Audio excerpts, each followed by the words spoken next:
skylights in, basically trying to create some natural light up here in the hallway for the people who are going to be working up here. As you can see down at this end, the doorway there is now our stairwell. The stairwell was over where that white jug was, and you used to be able to go down that side. It's not original on that end of the building. Originally that end of the building was kind of an open area concept. It's like a little theater, I'm assuming, because there was kind of a stage in one far back corner. Because we moved the stairwell over, we could create an office space over here. And then off to the left-hand side would be the elevator shaft. Originally, there used to be a door approximately this high that was here in the building. This here holds new. So when you came up into this section of the building, there was no floor. The actual ceiling of the main foyer was up about this level. And then the zag space above it was never utilized. It was basically dead space in the building for the 138 years that this building stood here. We came along after we put them concrete walls up, and we put steel beams through, the Q-deck down, and in-floor heating, and poured a floor here, creating an office space that the library can use. And then after we did this, we tore out that old attic space so we can create a room. You can come around the corner and step into it. You'll see the room we created. In the front end of the building, you will see a window. That window is original. Nobody could ever look out of it unless you actually crawled up into this attic. The bottom half of the window, over the years, somebody tore, basically cut the windows out and put a louver in it, just for ventilation in this attic space. Not quite sure why, because the building had no installations in it in the first place. So we took the whole thing out. We took it down and we had a guy fix it all. One of our employees fixed the whole window up and rebuilt it. Then we bought all new thermal paintings and we put it back in its place. So that window is an original window with new glass in it, back in its original place in the building. Above us, there used to be a spire on this original building.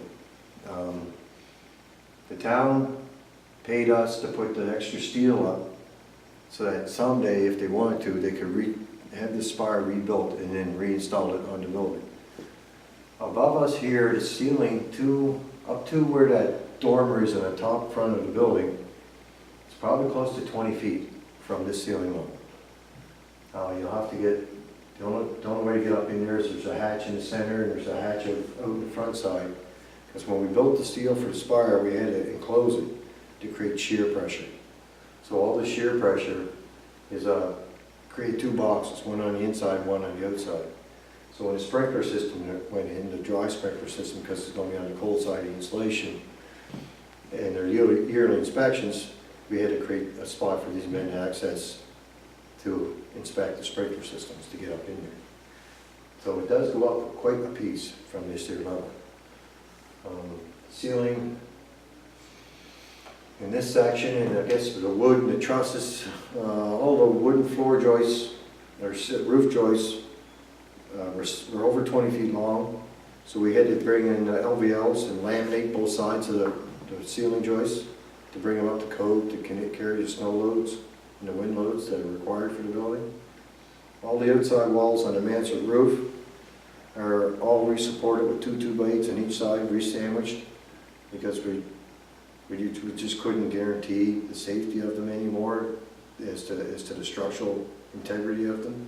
So we replaced them, and of course everything you look at, even from the basement to the top, every level has 5/8 fire code on it, straight to the top of the building for fire ratings inside the building, and plus you also have a full sprinkler system.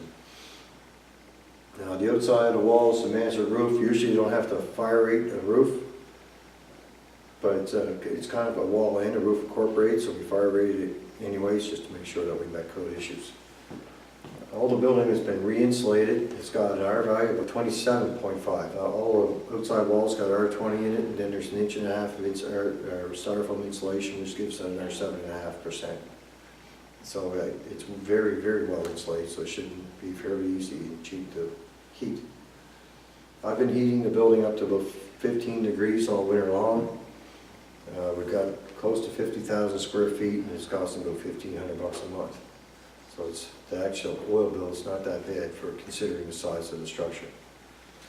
When the heat pumps get going, hopefully that changes everything around, but I don't know yet. We have it still off because we're worried about the dirt and the dust and everything getting into the units. As soon as we get the building totally cleaned out, they'll be turned on.